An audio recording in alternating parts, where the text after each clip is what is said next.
What up, my freaks? RuinusInsight here with part 2 of my Total War Warhammer 3 Skulltaker Immortal Empires campaign. So as we saw last time, we began our quest for blood and skulls by cutting a swath of destruction through Lustria and essentially bisecting the continent, or at least more or less. We ended the episode off in an attempted siege on Xlanhuapec, and we're hoping to get a big old fight because they had another full stack, but they decided to run rather than fight us together with the garrison and this little mini army here. Oh well, too bad, so sad, but since this is the last settlement that remains to them after Xlanhuapec has fallen, hopefully we'll be able to fight these guys as well. I do imagine there's going to be a lot of lizard fighting in our future, at least for now, but I think what we'll do is we'll probably send a hero out, maybe down to Cairo, so that we could just teleport to him and then start taking stuff down in the southern Chaos Wastes. After all, there's also elves here and the Nehekarans, the Tomb Kings. I'm just trying to think about who it is we want to fight in particular. We also got to get heroes out to Scarbrand and all the way up here to Arbol, and hopefully we can confederate them. I assume at least Scarby won't die, because he doesn't die easy. It's hard to take his, it's hard to take Death Gorge's capital. But anyway, I digress. We're going to start the episode off with this little fight, close victory, medium casualties. I was thinking about doing this one between the episodes, but I don't know, there's 4 or 5 Saurus units in there, plus a Kroxagor Lord. It should actually be a decent enough fight to be worth fighting. Before we jump right in there was a question asking me to show what the debuff that we suffer from low winds of magic is, and the debuff is minus 10% chance for demonic units to be restored, minus 5% casualty or punishment rate, leadership reduction 5, and physical resistance minus 10. So a fairly considerable debuff, admittedly. I guess we are, after all, going to have to go into combat trials, but we've always been hurt post-turn, so we gotta find an opportunity to use it when we're not heavily damaged, as this also causes us to suffer attrition. But anyway, let's take out our annoyance on the lizards herein. Yo.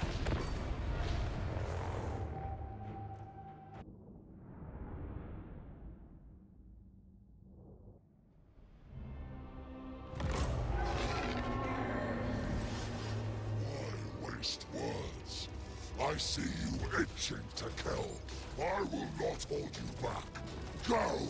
Spill blood! Alrighty, some good speeches from the Skulltaker, certainly, and I like him sort of moving through all the javelins and arrows and taking a tiny bit of damage. Anyway, and we got a lot of towers on this side of the wall firing at us, and I do mean a lot. So this is going to be kind of dangerous. We do have a ram with us. However, the Bloodforged host have, let's see, 10% physical resistance, no missile resistance. Okay, we certainly need to get some missile resistance upgrades on our bloodletters, as otherwise they're gonna start taking way too much damage. Oh, I like the fletchings on these arrows. Huh, I've actually never seen the, well, I guess these are bolts, the fletchings on the ballista bolts from the towers before. Kinda neat. I thought that they were like, I mean, when they're being fired, you can't even tell because I guess like the sort of white glow that they have. So from a distance, you can't tell. But I like all the colorful stuff. It's like the skinks and their colorful crests and stuff like that. Yeah, like that. Alright, anyway, I'm getting distracted. Away we go, our bloodletters are heading directly towards the enemy wall. To the gate, by the looks of it, will fall relatively quickly. 2,000 HP remaining out of 12,000, and thus the ram is not necessary. With both Skulltaker and his Blood Reapers and a Blood Shrine attacking, the gate will break and will simply pour through it in a tide of bloodletters. Here's Skulltaker, here comes the Blood Shrine and the Blood Throne.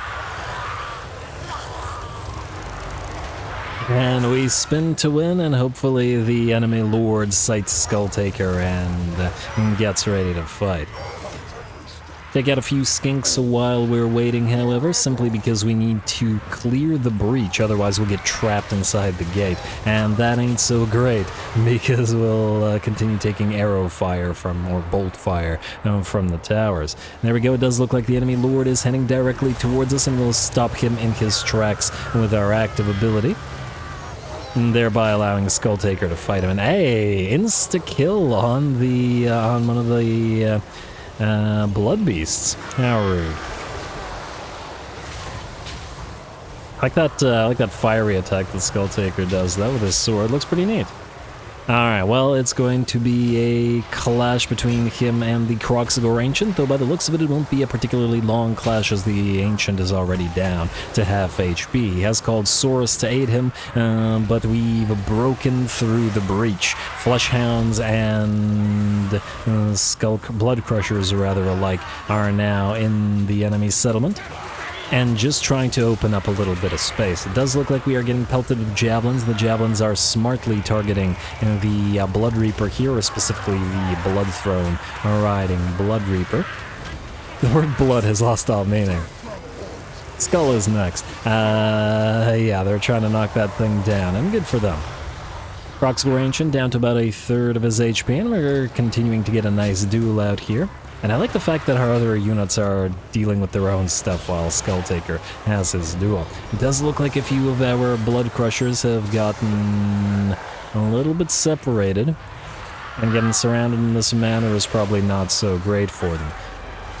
Bloodletters are making their way, once again, word blood has lost all meaning. Bloodletters are, wow, that bloody skink went absolutely flying. Bloody fantastic. Anyway, I forgot what I was saying because that was a distracting spectacle. Our bloodletters are pouring in now, though the enemy has gotten a few Saurus units up to the breach and is blocking at least some of them. Looks like a couple more hits in the Kroxigor Ancient will be out of the picture, and we have started to move a few of our units up the walls as well. Specifically, those units of Bloodletters that were already hurt by the range fire are the ones going up on the walls, while the ones that are closer to full HP are trying to make their way through the breach. Alright, spin to win, clear the way for Skulltaker. There's a big old skull. That's a big enough skull that it might not fit on the cloak. Actually, what does Skulltaker do with big old skulls like Kroxigor skulls? What if he takes Kolek's skull? I'm not even sure he could lift Kolek's skull. What would he do then? Would Khorne shrink the skull? Or would Skulltaker have to leave it? Because he does seem to have only relatively small human-sized skulls on his cloak. Interesting. These are the questions, people. These are the questions. Anyway, the Kroxigor Ancient surprisingly still fighting. No, not for long, and it's not like he's done a lot of damage to Skulltaker. Besides, with every single second, more and more bloodletters stream into the city. And I like the sort of red versus blue thing that we got going on here with the color schemes. It makes it easy for us to tell our units apart and see who's who and what's happening. And there we go, the Kroxigor Ancient topples at last. More units come down from the walls and start attacking the enemy skinks as well. Gotta prevent them from supporting their friends with those javelins. Javelin skinks, of course, a very decent unit for their very decent unit for their costs, and not to be underestimated. You can do quite a lot with them.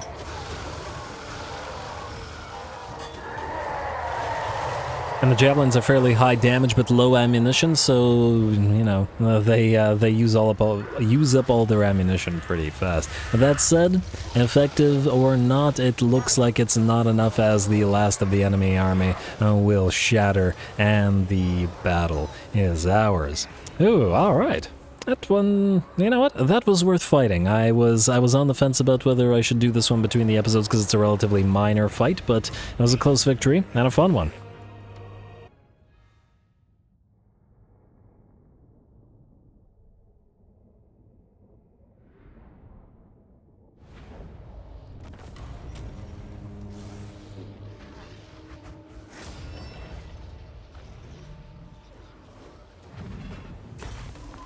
Alright, not too bad. Still took a little bit of casualties, of course, 163, but at around 10%, that's not That's not too bad. It certainly would have been a lot more had we auto-resolved the place. And we still got a decent brawl out of it, so I'm happy. And there were skulls to be collected. Plus, Skulltaker got to duel the enemy lord, which is nice as well. 218 kills and 162 kills. Looks like the two blood shrines, or the blood shrine and the blood throne, were the ones that did the most damage. There's spin to wins to the enemy skink cohorts, and Saurus did quite well. Anyway, we will skull the place up, I think. Yeah, because we can't occupy it because we... Okay, you know what? Yeah, we'll skull it up because we need skulls. Actually, we need two things. Skull first, questions later. This is the way of Khorne.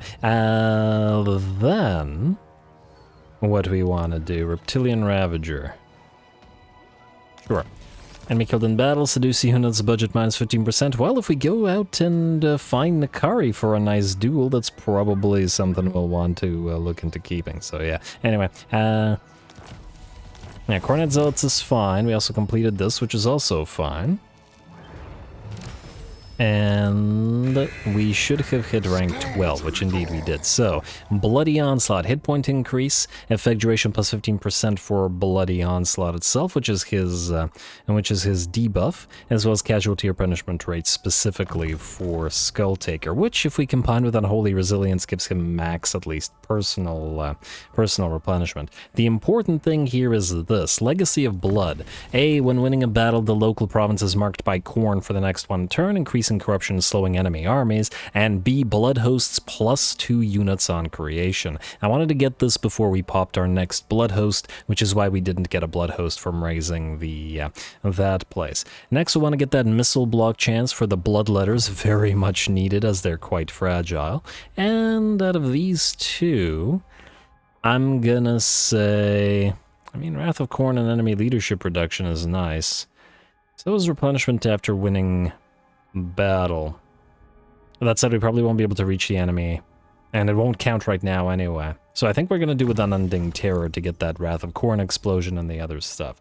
Alright, then we're gonna go into Unholy Manifestations, and we're going to use Khorne's Glare to take control of this place immediately. Yes, this is a capital territory, and it also has a landmark, plus having a settlement within this particular province will mean that we can start hopefully occupying these ruins via the Khornate recruitment, or Khornate colonization. Temple of Mists will give us, well, nothing faction-wide, but a little bit of cash, which is nice. Plus, there's iron here, which means, yeah, this will be a mortal follower place, as iron will give us a recruitment cost reduction and armor for all armies. Nice. In fact, very nice, because bloodletters are lightly armored. That means we need to try to get more armor everywhere we can. Betray, kill, whatever, just to get whatever armor. Anyway, Skulltaker. I think we're not going to suffer the attrition this turn. We are going to move as close to the edge of this territory as possible. Oh, I wonder. I was gonna say we should go into ambush. I guess stay here. Hopefully this being the last settlement means this guy won't run. I will be very disappointed if he tries to run. Come on, Washti. Don't do it. Don't be washed up. Alright, then, two more things. We need 1,500 to get a blood host going, right? So, we are going to go next into the Skull Throne. And we're going to pop a Blood X Nihilo next turn, Blood from Nothing, and get 2 additional units so that our next Blood Host will have +4 and will be strong enough to act as an army by itself, getting us a little bit more of that, well, various income. The other thing that we wanted to do was go into Tex, and that will have unlocked the 10th battle and therefore give us the Skulls gain from kills +40%, which we will want for when we attack Washti. I also got a little bit in the way of additional points on these guys, so let's get increased mobility on you, and I guess max it out on you. Beautiful. Then, we're gonna go into Piranha Swamps and build up the Dimensional Breach here. Or wait. Guess we could switch you to Mortal as well. Does this do anything for demons? I think currently we only need the one demon province. The others would make sense as mortal provinces. But from a loreful perspective, it's not like you're going to have demonic... You're not going to have demonic units creating empires so much. Yeah, alright. Let's go Dark Bastion here. And Chakwa, definitely go for the Cultist Camp Wood, and you get the Dimensional Breach in order to get to you more demonic units. Alright, somebody also pointed out that we want to get the cave thing, I think that's this building. To get the Blood Beasts at tier 3, which is fairly close, which means as soon as Xlanhuapec is up there, which should be within the next few turns, we'll be able to get access to those, which is nice. We also, oh, wow, Chaos Knights are tier 3? That's fairly easy to get, and the same with Gorby's Chariots. Alright, that's good because that means we can have them relatively early as long as we can afford them, I guess. Anyway, I believe that's all that we have to do for now. We do still have that unholy manifestation of an army attacking us, but I'm saving that for a reason I'll get into when we actually use it. I have my reason. Oh, we can't uncollect income? Oh, that's interesting. I guess Khorne works a little bit differently, but anyway, end turn. I didn't forget anything, but it's too late now. We do want that second lord. But more importantly, we want Washti to move back. What do you want, Luther Harkin, a non-aggression pact? I don't know if we're keeping you alive or not, so we're gonna say decline. The problem with Luther Harkin is the fact that he has a corruption that's sort of antithetical to us. And from a Lorthro perspective, undeath is kind of the antithesis of chaos, so yeah. We'll see. Oh man, I wish I remembered what his defeat trait was, as to whether it's worth it to try to grab it on Skulltaker. Nay, Washti, you moved back to Axlotl. Beautiful. Issue a commandment, got a free potion of foolhardiness, and hello, Xlanhuapec. Earn the following amount from raiding. Alright.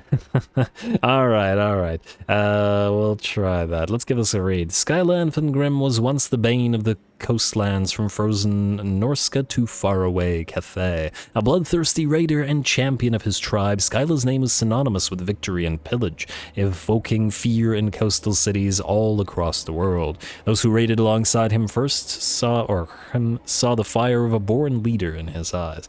Raid for Khorne. Ooh, income from post-battle loot plus 20%. That's nice. But that doesn't mean we won't attack immediately. So we'll deal with that in a second. Capture 2 provinces, we're working on it. Technology research, there we go. Skulls gain plus 40%. Drawn to destruction, Xlanhuapec, which is ours. And ow, how dare you? These guys took Tlantshla. Does that mean, and by taking it, their characters are reducing the Khornate corruption there. I think that means what we'll want to maybe do then. Okay, first we'll go for Too Hateful to Die, because attrition reduction will mean we'll be able to use that attrition stance, I think. I wonder, if you get a lot of attrition reduction, can you completely remove that? I don't know. Potion of Foolhardiness and ooh. The Bloody Shackle. A heal. That's nice. And Great Icon of Despair leadership reduction. That's nice as well. Research 8 technologies shouldn't be too much of an issue. Alright, then we're going to go into Unholy Manifestation. No, we're going to go into the Skull Throne. We're going to activate Blood Ex Nihilo. And get the next Blood Host pumped up. Next, we're going to do a little bit of building. Keep upgrading those trophy chambers, because, well, we need money. And I guess here is where we can build the creature cave. We should also probably build the Khornate furnaces everywhere for just piles of Blood Reapers. Khorne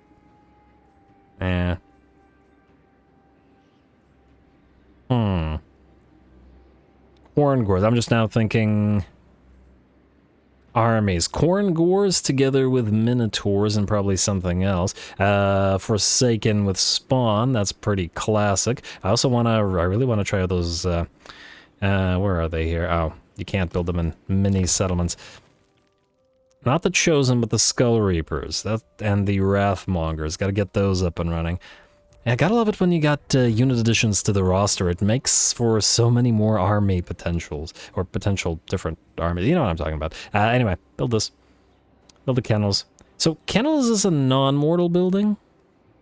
But no, it's not a demonic building. There's a bunch of mortals in here. Forsaken are mortals, Khorne are mortals, Spawn are mortals, Blood Beasts are mortals, Minotaurs are mortals, Slaughter Brutes are... Everything here is mortal. I guess it's just not tied to the mortal and demonic chain. Interesting. Oh, I don't need a second one here. Oh, you know what? This should be built in Warhammer, and this should be built in here, because it goes up to tier 3. Okay, fine. We'll build this, and we'll replace one with the other. In my defense, I didn't build that. It was already there. I found it like that. Yes, game mortal. And growth here is probably no longer necessary. What is necessary, however, is another one of these post-battle loot thingies. Lovely. Alright, and I do believe that means we're ready to go again. Yo. Go for kill. And let's check out items real quick. Let's see how our itemization is looking. Potion of Foolhardiness, I mean, the other trickster shard isn't really doing anything for you, but why not? Potion of Foolhardiness. Shrieking Blade, useless on demons who already cause fear and terror and their magical attacks. Their attacks are already magical. Put that on a mortal unit. And we already have all of our ancillaries. I guess we could give the enchanted shield at least to... You're on your blood throne, right? Yeah, you can use that and maybe make it a little bit tankier. Alright, time for more Khorne action. Let's see what we're looking at here. Close victory, medium casualties. There we go. And we gotta really watch out for those Pterodon riders with fire leech bolas. We have no way to fire back at them whatsoever, and these things can dish out massive amounts of damage. This is just kind of the opposite, but recalling the Krokgar campaign. For those that watched it in the early game, there's some of the most dangerous battles I've ever done against Khorne and Skarbrand in the early game against the lizards. Anyway, this should be really fun. Tons and tons of Saurus, etc. Go.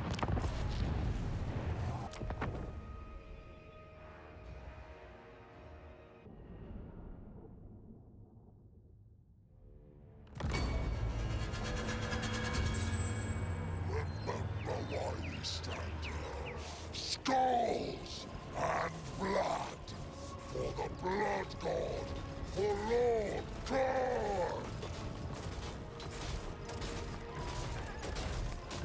Alrighty, great voice actor work from Skulltaker. Really happy with his voice, and I know I said that last episode, but it remains so after hearing many of his speeches. Anyway, here we go. It's gonna be a big fight. Lots and lots of Saurus warriors, and yeah, they've got a massive line of Saurus that we're going to have to break through to deal with all of this. And the even bigger issue is going to be those Pterodon riders with fire leech bolas. They can absolutely decimate our forces, especially if we blob up. Now, blobbing up could generally, or does generally, serve to be a benefit to us, as it means our fragile units aren't going to get hit as much. But because of the splash damage and the threat of those fire leech bolas, it means we'll have to try to keep our units a lot more separate than we otherwise would. So, let's give it a try. And getting everybody up to where we're going to move in. We also have our flesh hounds waiting in the trees, trying to get ready to hit those skink skirmishers and whatnot. Anyway, Skulltaker, as usual, will lead the charge. I'm gonna get a few hits on him from the enemy skink skirmishers, and then that big old charge into the enemy lord, who loses about 15% of his HP from the first charge. I'm gonna pop those debuffs on the enemy, and skinks will move in to defend the Saurus Old Blood. Once again, the multicolored feathers like those bolts from the ballista. I love the Lizardmen aesthetic, so they're pretty darn great, and especially with all the gold on the Legion of Chakwa, I believe, as well as the Temple Guard.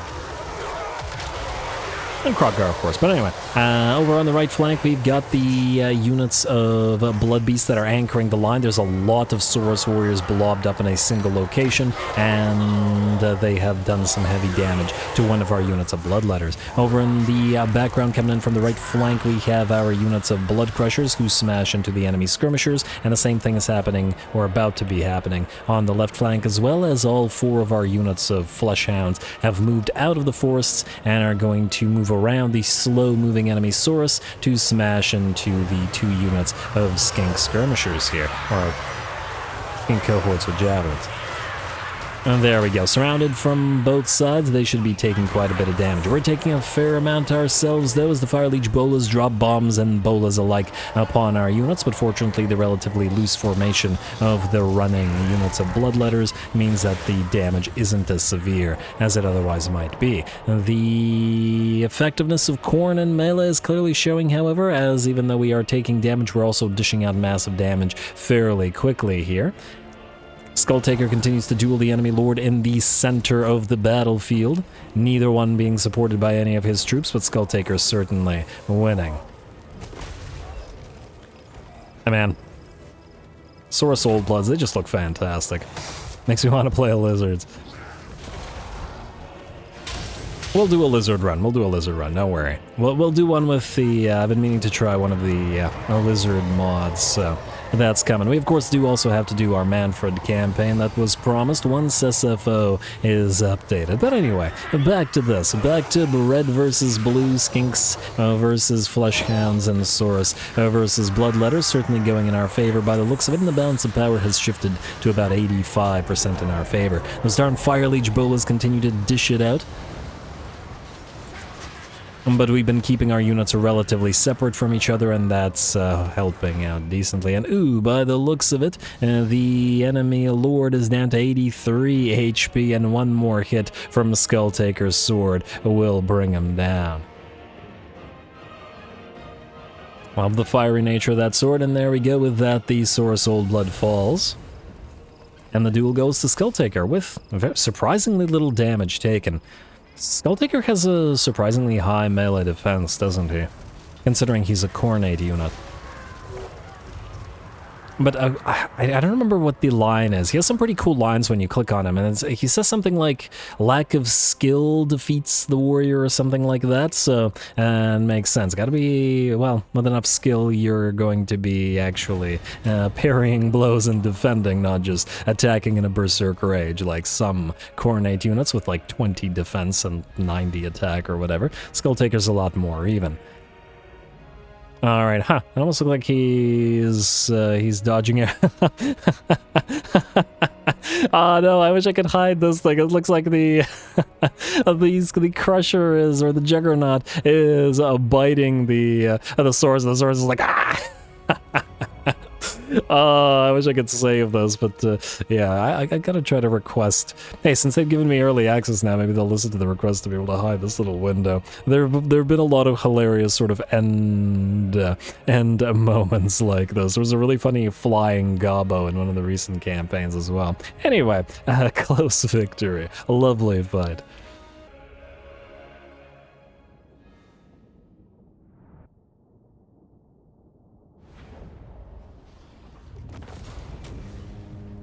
Alright, there we go. A very nice lizard fight, if I do say so myself. We got plenty of kills on all the bloodletters, with of course the Hellforged host leading the pack. And by the looks of it, the Exalted Bloodletters follow. Oh, these guys also did quite well. Well, I'm sure the ones that were fighting Skinks got a lot more kills than the ones that were fighting Saurus, which does make a lot of sense. Skulltaker got to take another skull personally by dueling the enemy Lizard Lord. All in all, he's just working his way up to Mr. Gorok, which is going to be a lot tougher a fight, I'm sure. Anyway, close victory for us. We are going to... this time, Blood for the Blood got it up and raise ourselves a nice blood host. A much stronger one, hopefully. Go. Alright, let's see what we're looking at here. The Raging Beasts. We got 3 blood shrines, some regular bloodletters, a blood crusher. I mean, it's not bad. It's nothing crazy, though. Still all early game stuff.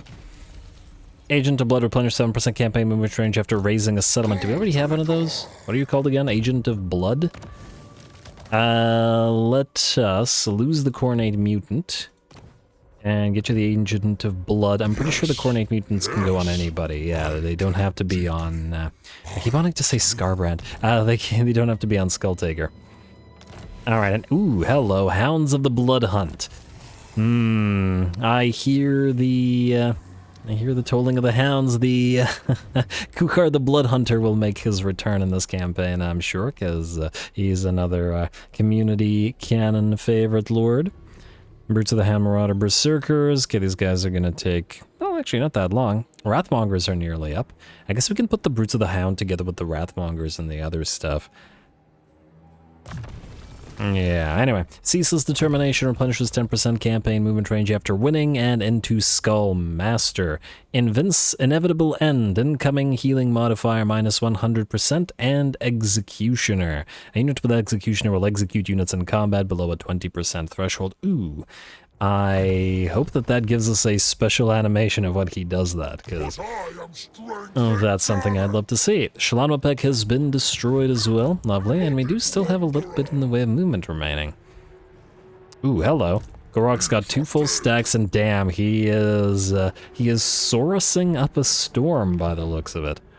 By the looks of it, he's beating down the... Wait. Either... Are we not close enough to Oishal? No, I thought that the rats were gone. Man, we do have a lot of landmarks here, don't we? Gorok is worth 64 Champion's Essence as well. However, he's also far away from Itza. Oh, we're actually gaining magic here in this province? Yeah. I was gonna go into a demonic portal. How much attrition is this, incidentally? Just out of curiosity. It's not that much.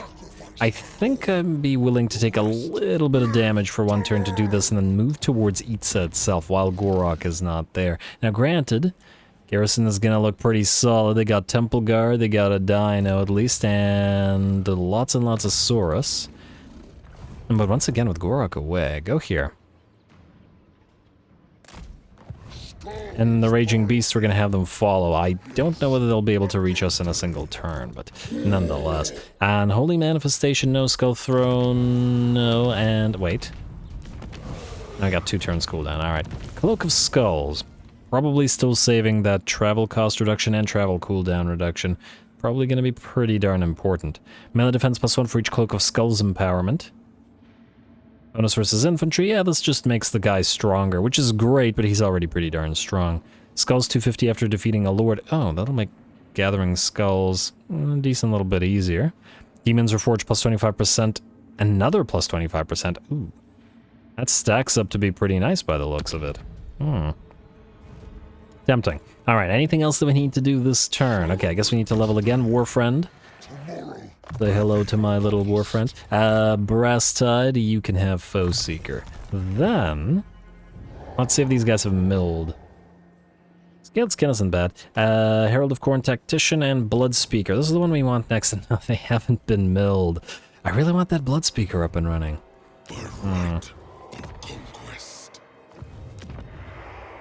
Well, we gotta wait a little bit for the buildings to build, so we'll just wait for the next lords. We're still losing money, so there is also that. Anyway, let us end the turn.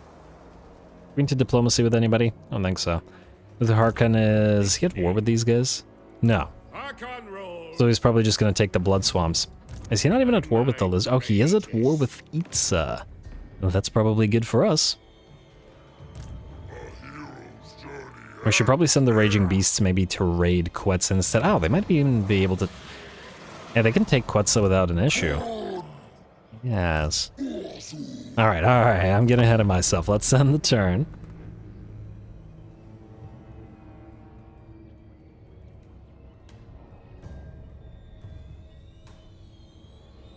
Alright, come on. I want to see if these guys declare war on us or not. Honestly, if this army leaves here, they will completely screw over Itza. And they will not leave. And hello, quest by the looks of it. Our first. And I keep expecting the advisor guy to start talking. The Slayer Sword. Ooh, casualty punishment rate +10 for all armies. And that's nice. This we will do in a little bit. Well, I don't know this quest because it's a new DLC, it's new toys. So I don't know how tough this is, and we'll give this a read before we fight it with a few more troops. And ooh, the Blue Vipers just got destroyed, which is potentially bad, as it likely means that these guys will declare war on us. Meaning we'll probably need our next army up and running soon. Alright, sacrifice to Mathland, drawn to destruction Axlotl. Oh. It's nice that we just got that. Ha, funnily enough, if I hadn't done the combat trials and suffered attrition for that little bit of magic, we would have, yeah, at least we don't have the debuff anymore, but we would have gotten a little bit more money. Alright, Rampaging Beasts, we're gonna move you to reinforce. We're going to attack Itza. And the way we're going to do it is thus. First of all, can you build this? Yes. Actually, probably not worth it to build it over the trophy racks, at least to start. Let's do this, and we'll. I mean, I guess we'll start leveling Axlotl as well. Gork is right there, but anyway.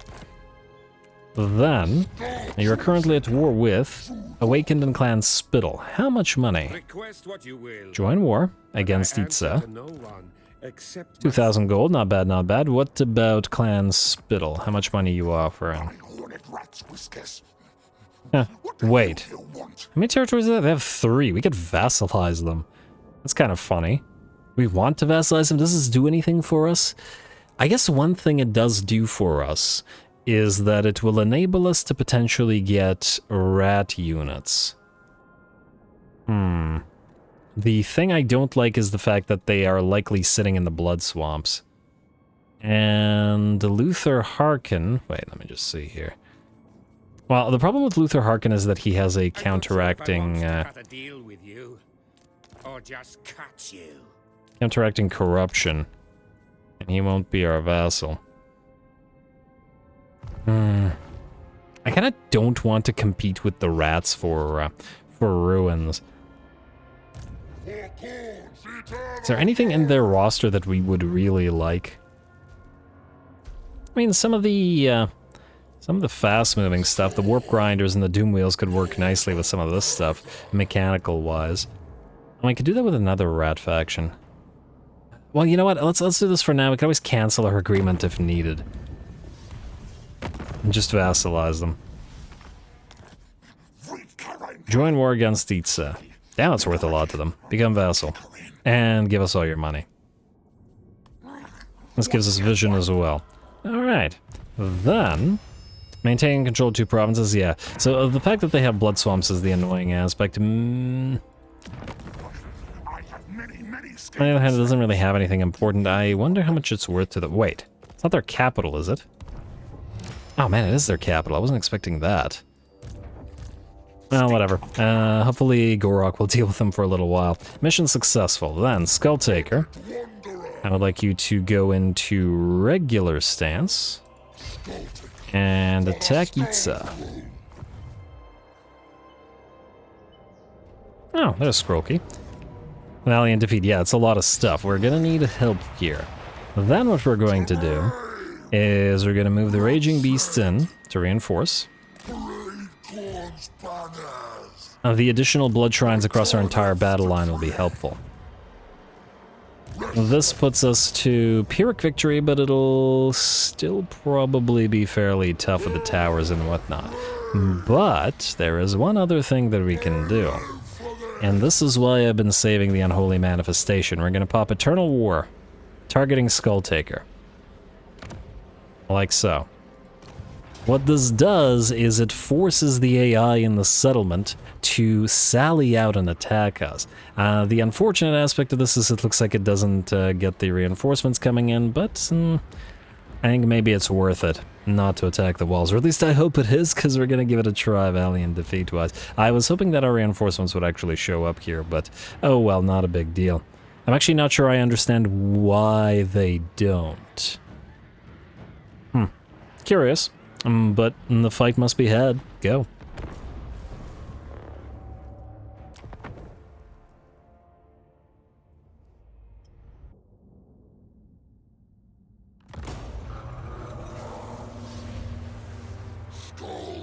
Blood! Skulls! Skulls and blood! Blood and skulls! Skulls! All right, there we go. There we go. Someone's excited, and an appropriate reaction to this particular battle. I should think, as we have so many units against us, and plenty of elites. Lots and lots, and I mean lots of Saurus. A unit of Temple Guard there. 3 dinos by the looks of it. A couple hordes to deal with. Bloodletters as well. It's gonna be an interesting one, I think. I still don't really understand why why our supporting unit isn't helping, but oh well. Oh well, we're just gonna have to deal. Anyway, we've moved our fast-moving units forward. The Blood Shrines, the Blood Beasts, the Blood Crushers, and the Flesh Hounds, all trying to head directly towards the enemy. Bloodletters, where's Blood? To try to deal as much damage to them as possible before the units of lizards arrive. Unfortunately, they are deployed right at the edge of the map, really far away from us, which means we don't have a lot of time to actually dish out damage to the bloodletters. And in fact, that time is just about out, as we have 3 seconds until the first of the enemy units makes its way onto the field. Meaning, a little bit of damage done, and as soon as those lizards start chasing us, we're going to have to back off. Does look like at least one of the units of Bloodletters suffered heavy damage, the one that got charged by the Blood Crushers, by the looks of it. And there's Mr. Skulltaker in the center of it all, but we're gonna have to back off. Now, this is obviously going to be a tough battle, but fortunately, we do have a choke point here, and we've moved over to the other side of the choke point. So we started here, we moved here, and hopefully the enemy will give chase to all of our units, and we'll be able to take advantage of the choke point and force all those lizards into a big old-fashioned brawl. Trying to back off now. Skulltaker takes a few hits and smacks the Kroxigor Ancient, but it looks like this Kroxigor Ancient doesn't want to duel, and instead the enemy Herald will move towards Skulltaker and help out. We're gonna back off, having suffered 30% of our HP and damage, and try to cross to the other side of this choke point. Away we go. Ooh, it does look like we are being chased by a unit of Cold Ones Spear Riders. Blood Beasts of Khorne move at 62. These guys are just slightly faster, and by virtue of the fact that the Blood Beasts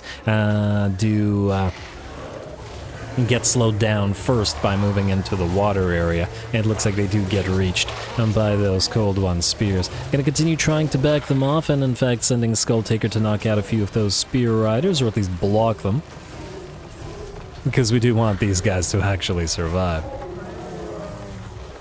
Sorry, Blood Beasts. At least a few of you will die, but at last we make it safe to our lines, and the Blood-Forged host will deal with the Cold One Spear Riders with a little bit of help of Spin to Win from that Blood Throne riding Herald. Or Blood Reaper, I should say. Or is this the Blood Reaper? I can't even... There's the Blood... Okay, yeah. Oh yeah, the Blood Shrine is bigger. Alright. Oh, and actually, just out of curiosity, I just want to say something. So you have the Totem of Endless Bloodletting, and you have that Gore Feast ability as well. You have the Totem of Endless Bloodletting and Gore Feast, so they look a little bit different, but they do seem to have the exact same abilities, which is perfectly fine, because they're very solid abilities. Alright, and hey, it looks like the Kroxigor Ancient has made it to our battle line, killing yet another one of those poor Blood Beasts. But fortunately, he's taking heavy damage himself, and that Bloody Onslaught debuff from Mr. Skulltaker forces him to run away due to the damage taken. The rest of the massive lizard host is moving in. And speaking of hosts, now that we have the upgraded version, well, the first upgraded version, I guess, of our Blood Hosts, we now just have to get to the point where we have a lot of surplus skulls, and then we can start popping Blood Hosts up all over the place.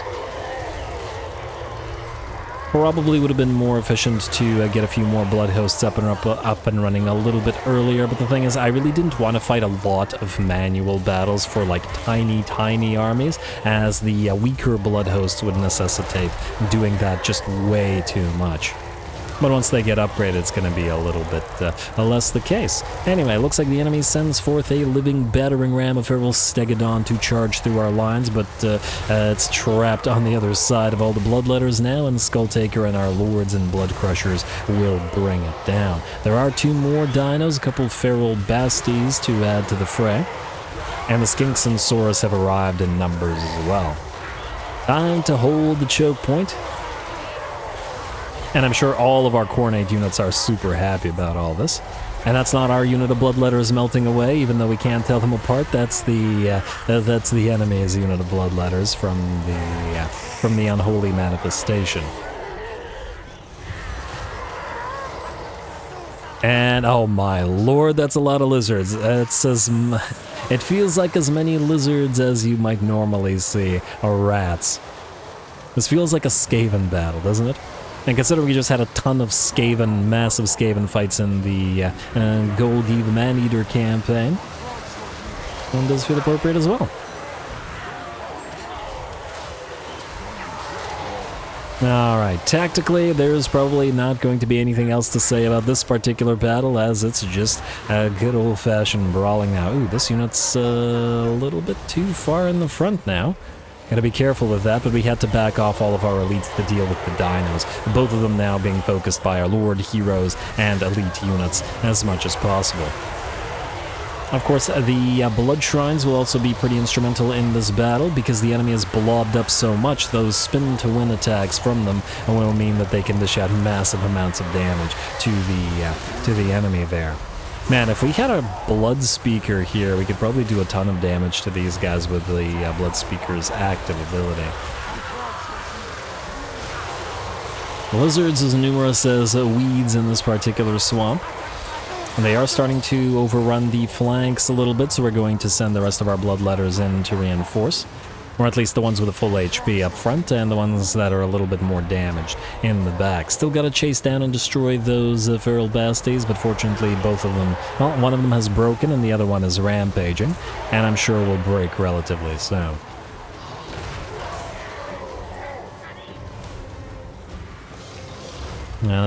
We do have armor-piercing damage on the Blood Crushers, so they are certainly needed here. Just gotta get more... Exalted Bloodletters to help out. And there we go, look at those Blood Shrines work. Gotta love these units, they're so fun. It's just the idea.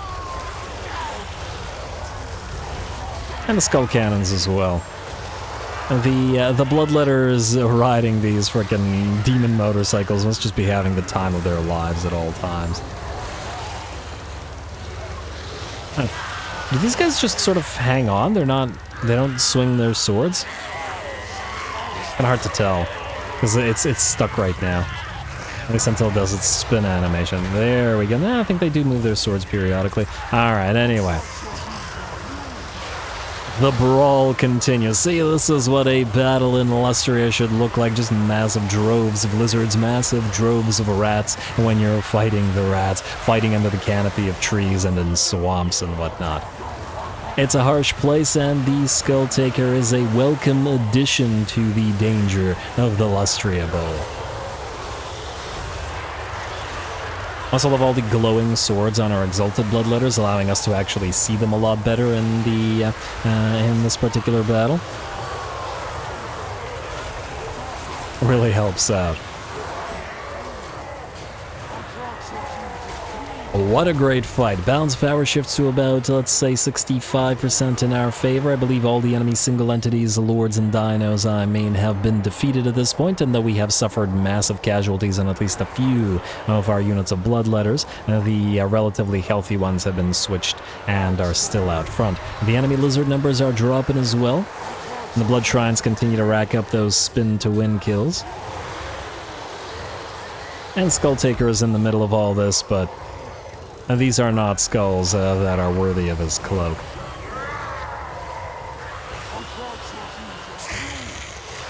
Do we get that Khornate? Do we get that Khornate ability with the I don't know, the Sword of Khorne, the giant sword that comes out of the sky and does massive amount of damage? I think what we have. We don't have it right now. I don't know if it's related to attack or it's only something that the that other Khorne factions get or what.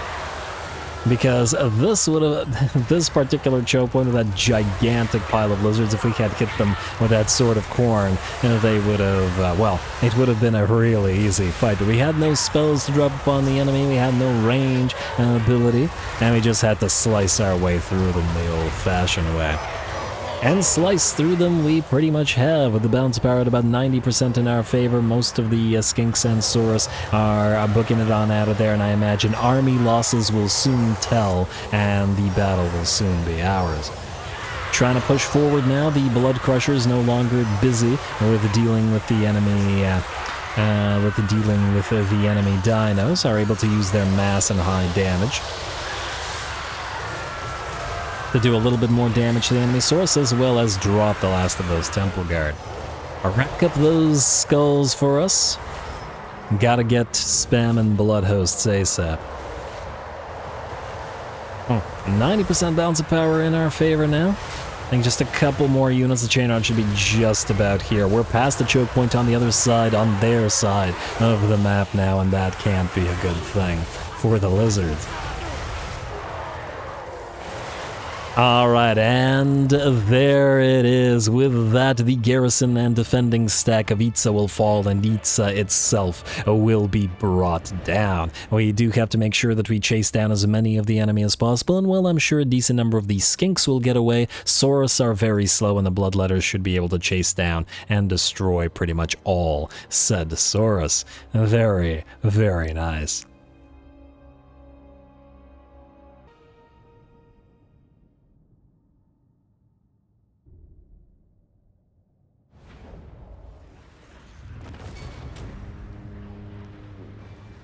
Alrighty, there we go. Very, very nice. I'd like to think the madness of Khorne infected the battlefield, forcing all of the lizards to sally out and engage us in a brawl. Many skulls were had this day, and it looks like our casualties, while, well, decent, were not too crazy severe.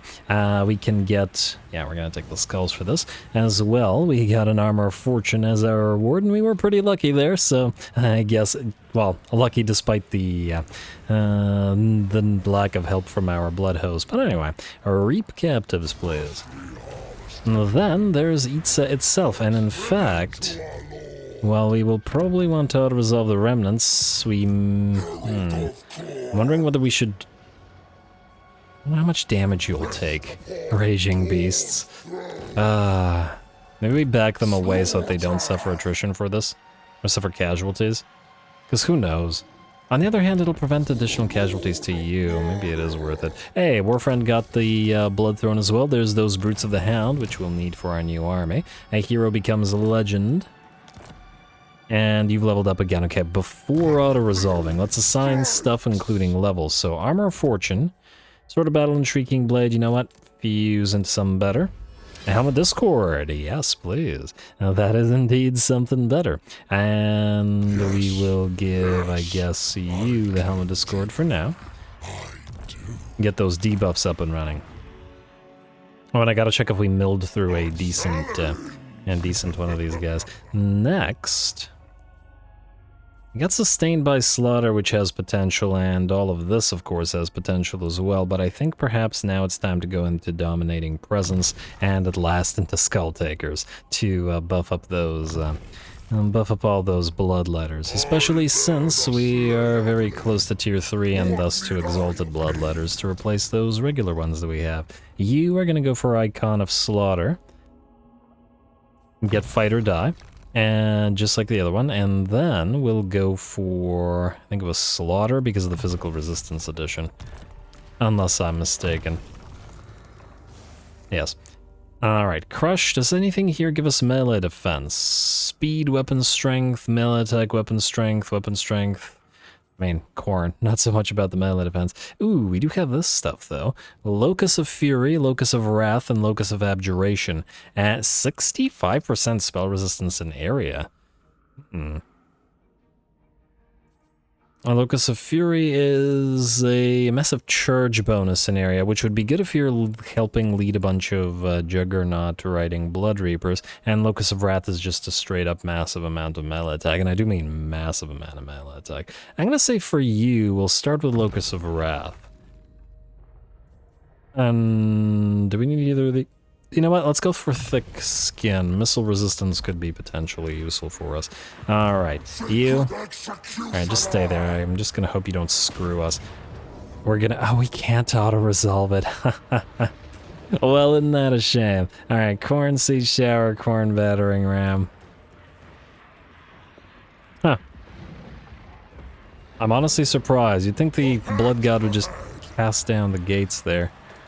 But oh well. It's not like Gorok can close the distance with us. He might go for a Axlotl depending on how he reacts to all this, or he might keep going for the rats, who may serve to distract him, which I wouldn't mind. Cloak of Skulls. We can get one of these things up and running. I do like the XP Steely thing. Or this gives us Blood God's Shackles, another use, and passive ability Cloak of Skulls upgraded. More armor. And immunity to flying. Well, the immunity to flying is probably not something we care about, but the missile resistance. Yeah, fine, let's do it. It's relatively cheap. I know. Empowered. Hey, and that's our first skull, I believe, maxed out. Do we get anything for maxing out the skulls other than the traits? Also, let's double check our victory conditions real quick. There's that chain sword. And wait, what was the quest for? Oh, Slayer Sword. Different swords. Skulls gained from kills plus 15%. Yeah, more skulls. You can't say no to more skulls. Alright, Piranha Swamps. You are going to upgrade the trophy chamber at Xlanhuapec. And if these guys attack, they'll either attack Quitax or Quitash or Xlanhuapec. So we could potentially build the defenses here. And they'll come at us with a full stack. However, the best defense is a good offense. And perhaps another army is the way to go instead. Ooh, yes, Bloodspeaker, Iron Skin, Armor 25 and Unit Mass. Okay, yes, this is what we want. Do we have any military structures here? No. Xlanhuapec. Start with... I mean, I guess we could use Marauders and Chaos Warriors to start before switching into Skull Reapers with you. So let's go this. We'll start with the Forge, and we'll get you up and running here then.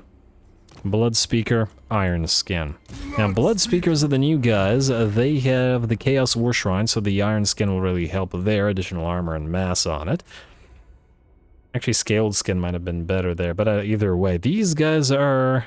Yeah, so upkeep reduction for Skull Reapers and Wrathmongers, and weapon strength increase for them. So we'll use them, or replace Marauder Berserkers with them.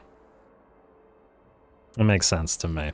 Alright, and I'll think about what else to put in there. Maybe, since we're going to the Blood Beasts anyway, maybe throw a few Blood Beasts in there? Wouldn't be a bad thing, I'd think. Anyway, commandment available in this province. Oh, I guess because we have our vassals at the Blood Swamp. We'll go for Monuments of Rage. And then the turn.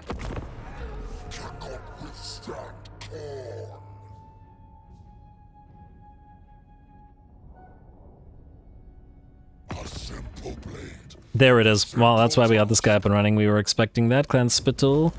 And, oh, he's got 2 armies up and running. Okay, so we raise Itza, we leave the Raging Beasts here, and if the teleportation is back up and running, we teleport up there. If not, we might have to let a few settlements fall.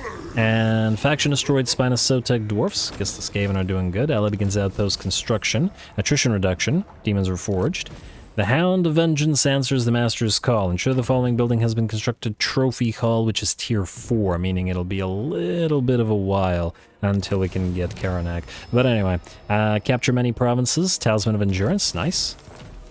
And that's another power-up for Skulltaker, who's currently using an Obsidian Amulet, which is not a Color of Khorne, which I presume is an item that we can't get.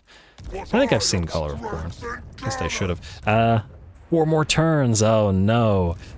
Yeah. Well, that investment. Flashland is walled. They do have some defenders. We get these two in here temporarily. Might be potentially enough for you to defend. Give it a shot. Like so, and then start building a couple of Chaos Warriors of Khorne. Is there anything we can do here that would help us? And Dissipation's domain does not do much for us. We're very nearly to this, which... What will this do if it hits the first thing? Oh, it's just tier unlocks. But it'll go on cooldown again. Frankly, if Summon from Beyond was off cooldown, that would be swell, but right now I guess it's not super useful. Let's then...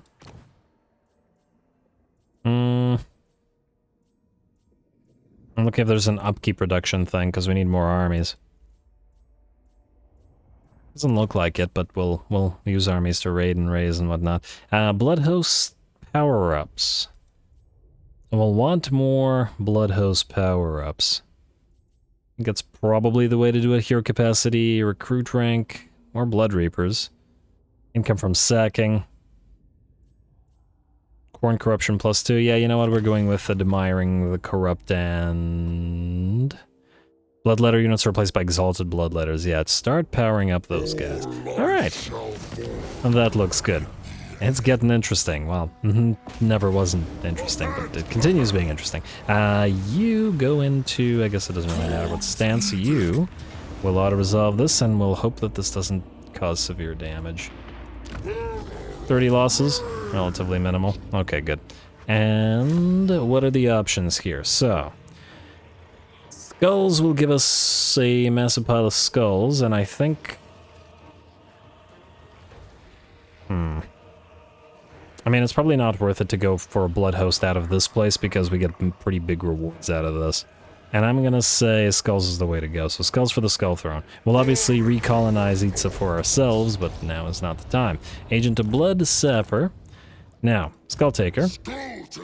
You could return to Axlotl, but I see that Gorok is indeed distracted by this little vassal. Well, that's fantastic, cause we busy.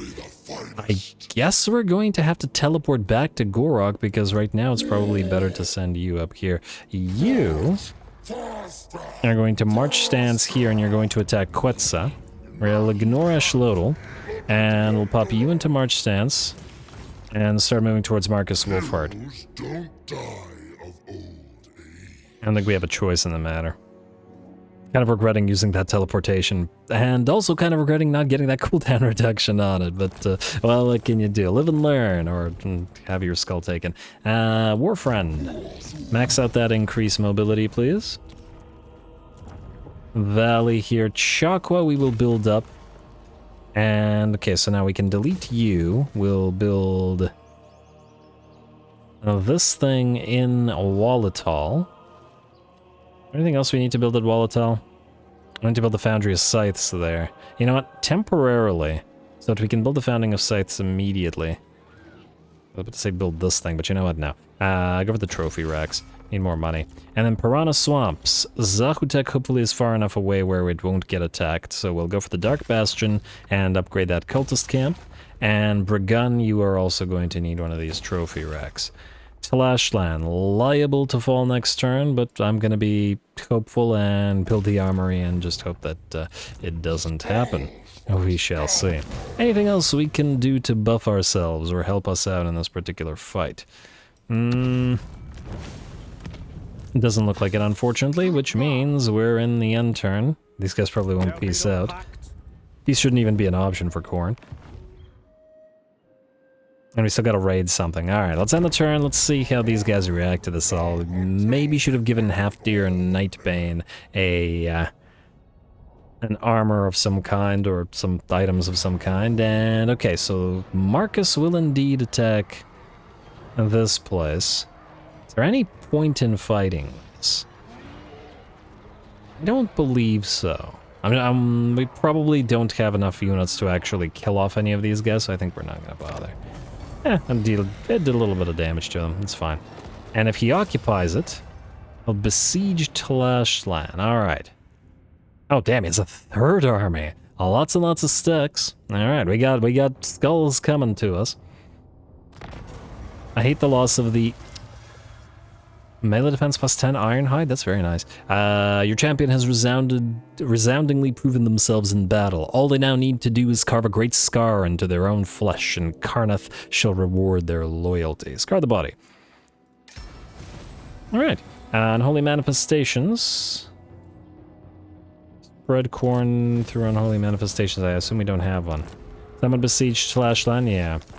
Second front, and... ooh, right. Shakwa. Oh, we lost... oh, that had the Blood Reaper building. Oh, that's a shame. That's a shame. Okay, we still want to build this thing. We will definitely upgrade the Dimensional Rift. I gotta be careful about that money, but still. And we'll want to go for, I guess, this thing here, the kennels.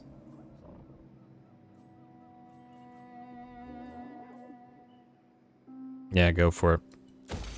Alright, that's decided. Then, Skulltaker. Let's hope that he attacks us with both armies. Otherwise, he'll send them all to Tlashland, which ain't great. We serve the greatest god. Oh, a moment. Truth is war. I think what we have to do here is we have to fight this. If we should win, he won't be able to attack us next turn because the settlement is walled and he probably has no way to bring it down. And just to double check, there's is there any artillery in any of these armies? No artillery, no artillery. You don't have siege attacker. Marcus has siege attacker, but he's too far away from Tlashland to do anything about it. Really, Marcus has siege attacker? How in the heck? Oh, I guess we do... wait. Didn't we have to wait? Wait, am I crazy or were we not... did I waste a turn? Because Skulltaker does have a siege attacker. Did we wait at Itza for nothing? Or was it Itza or was it somewhere else? I don't know. I am confused. I am many confused. Anyway, we're gonna fight this. Is gonna be a toughie. We'll see if we can manage to pull it off. And for this, I think we'll give this guy some items. Guess I shouldn't have gotten rid of that Shrieking Blade because it would have helped him here. And let's get you an Armor of Silvered Steel. Obsidian Amulet won't help you. I think that Charm Shield is probably the better pick here. Almost tempted to give you the Helm of Discord to buff up this army just a teensy bit. Obsidian Amulet does nothing. Trickster Shard does nothing. And frankly, I don't really want to lose the other stuff. Keep the Helm of Discord. Let's see about ancillaries. Agent of Blood, Banner of Swiftness, why not? And that's all you got. Alright, well, give it a try, sir. What's this guy's name? Carol von McHammer. Perfect. Absolutely perfect. Speed and stuff I think will pop onto the Berserkers.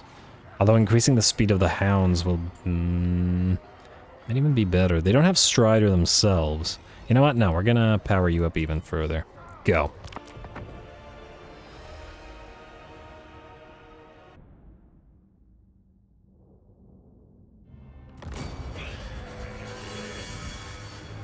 Never falter in the sight of the Hound, for he will smite you. Alright, here we go. Debut of our first Blood Speaker, and in a, what I would think is a pretty critical battle, as if we lose here, we will lose the settlement. Well, I mean, okay, sort of critical. It's sort of critical because we don't actually really care about these settlements. We just want the war and the fighting to continue, and the loss of it wouldn't really mean much to us, but it would be nice to keep it nonetheless, especially as we want to tech up to fancier new units. Anyway, this is going to be a carefully hard-fought battle. The enemy outnumbers us essentially 2-to-1, and we have to make the most of every single unit that we have. The way that we're going to tackle this is thus. The 3 units of Chaos Warriors of Khorne are in a square formation each. in a blob with the unit of the Brutes of the Hound, the Marauder Berserkers, sort of interspersed among the heavily defending Chaos Warriors of Khorne, as the obviously the Brutes of the Hound are going to be a lot more fragile, and the Bloodspeaker within that line as well. The fragile Bloodletters are going to hopefully loop around the enemy while they are distracted by the pile of the harder to kill and heavily armored Chaos Warriors. Over on the right flank, we have our 2 units of Hounds of the Hounds of the Blood Hunt and Chaos Warhounds as well. I was hoping that the enemy would allow us to hit their unit of Pistoliers here, but alas, they ran away as soon as they sighted the doggos. So we're going to have to try to use these guys to either catch these guys when all the melee are engaged or use them for something else. Anyway, advance. Let's see if we can win this. Gonna be an interesting fight, if anything, if nothing else. Alright, and very nice charge from those Hounds of the Blood Hunt. Fortunately, archers are very weak in melee, and they're not crazy strong in missile either, and we should be able to destroy them without too much trouble with the doggo units, as long as they're not being protected. Unfortunately for us, there is a unit of halberdiers out there, and the units of fleshhounds are large units, so we're gonna have to wait. And ooh, looks like we got hit by an ability. I don't know whether that was Jorek Grimm here. No, he has entrenchment. Oh, is that just explosive damage from this guy? Yeah, 15. It's just the explosive damage from Master Engineer, but we have nobody that can move towards him, unfortunately, so we're just gonna have to deal. Pistolier is firing at us as well. But we made it into the fray now, and the block of Chaos Warriors is just gonna have to do their best to hold the line. Alright, Helm of Discord that we gave to the Bloodspeaker, going to come in very handy here. I would think another one of those blasts from that damn Engineer, who's probably gonna rack up a massive total of kills, already at 48. Perhaps going into this blocky formation won't be such a boon in that regard. That said, we do have a damaging ability from the Bloodspeaker in an area, and that will do damage to everybody nearby.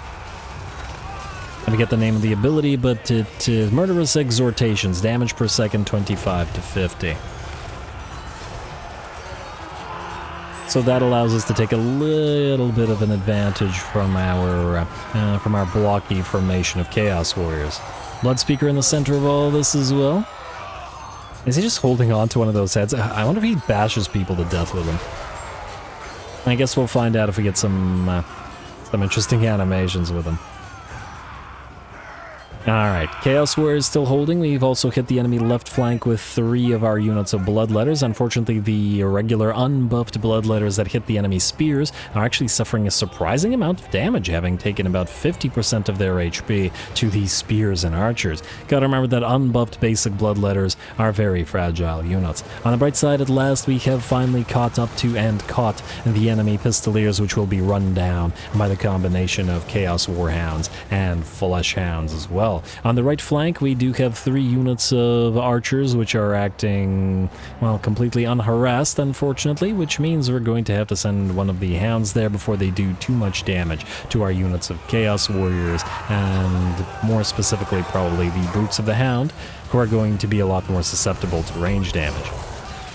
Definitely miss all the buffs that Berserker units get in SFO for being in melee for a long time. They do still have some buffs here, just out of curiosity. Where are the Brutes of the Hound? Chaos Warriors, there you go. Brutes of the Hound, we've got 20% physical resistance, and yeah, that's from the Berserk ability. They don't have Weather the Storm, so no missile resistance as they close the distance either.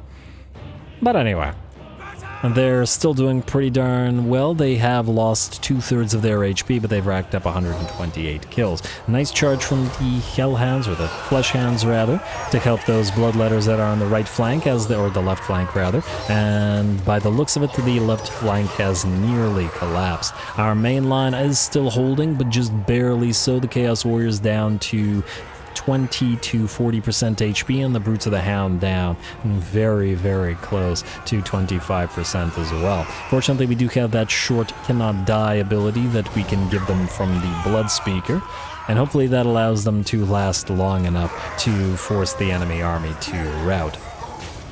Or just kill them all. The bounce power has only shifted to about 60% in our favor, however, and that is nowhere near enough, as plenty of the enemy halberds and swordsmen and spearmen are still fighting. On the bright side, another whatever in exhortation, murderous exhortation, will continue dishing out damage. We have stopped the enemy master engineer from firing by looping a unit of bloodletters around and sending them to the back of the enemy line, which will not only prevent that enemy master engineer from doing anything, but also cause a pretty decent morale shock to the enemy main line, which is now getting hit in the flanks and in the back as well, and it looks like our numbers are starting to overtake the enemies. Lots of the main line are starting to rout as well.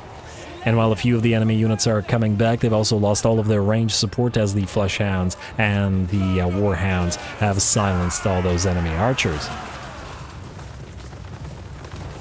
A very nice fight. We got nearly 6 minutes. About 5 minutes of that has been straight up fighting, considering it's a small army. Very nice. A heroic act, I think, from our blood speaker here. Will you perhaps arise a community canon legendary lord? We'll see. We'll see if you get more feats. But this feat is complete by the looks of it, as the enemy army will in fact shatter, and the battle, though very close, will be ours. Tons of damage in the Chaos Warriors, so we probably won't survive another fight, but nonetheless, a decent bit of XP, and our city is safe at least for another turn. We are going to try to chase down every single unit here. Unfortunately, we do run faster than the enemy, but we'll do the rest of the chasing off screen.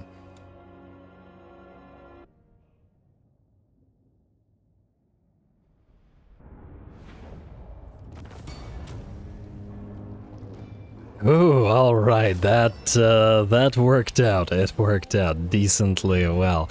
We were able to destroy the entire army, and that means this settlement, because it is walled, cannot be immediately taken by the enemy. Even though they have siege attacker, they can't reach it next turn, barring some unforeseen circumstance. Great job to the Brutes of the Hound, racking up 234 kills and 15k damage. Solid work from the Hounds of the Blood Hunt, irritating the enemy by repeatedly charging them in the back lines throughout the battle, and lots of damage on the Halfdir Nightbane, the Blood Speaker there, with his damaging effect as well. Pretty happy with the with that. And the Chaos Warhounds came in really handy there. I really think it's unfortunate that Devour Captives doesn't also work on the settlement garrison when you sally out. I feel like that needs to be changed. But because of that, the 10% is insignificant enough that I think we'll reap captives and rack up a few more skulls. Lovely. Okay. Try that again. Build these guys up. And we'll see what these guys do. I assume you don't have siege attacker, even though you might be able to reach. Yeah, so where are these guys gonna go now? I don't know, but we'll have to find out in the next episode, as we are out of time, folks. I think, man, this episode went a lot longer than I was expecting it to, because I've been having an absolute blast with this. Many of you know I do love Khorne, generally speaking, so I've been very excited to get stuck in with this. And I love the fact that we're being attacked on multiple sides, as that has certainly made the game a little bit more interesting. We have also raised Itza, and we'll probably take it for ourselves eventually, but only after we return southward, once we've dealt enough damage to these guys. More Skulltaker to come, so stay tuned. Don't forget to leave those likes and comments below. All glory to the algorithm. And thanks for watching.